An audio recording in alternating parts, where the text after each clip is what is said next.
Morning guys, ito yung Muscovy and Peking duck natin. Bali makikita nyo dito sunod-sunod, hindi sila sabay-sabay.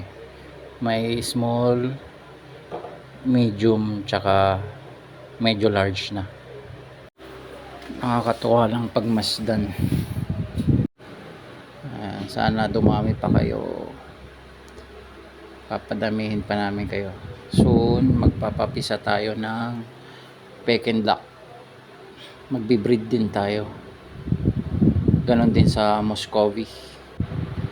Bali ang pinapakain namin dito guys, may feeds darak tsaka organic.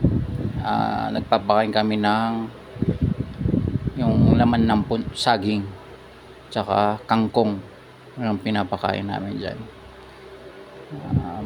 Dahil mahal na rin ang feeds, naghahalo po tayo para at least medyo makatipid. Yun, tiyaga lang guys sa pag-alaga. May awa ang Diyos. Ganun talaga yan. Tiyagain natin mag-alaga.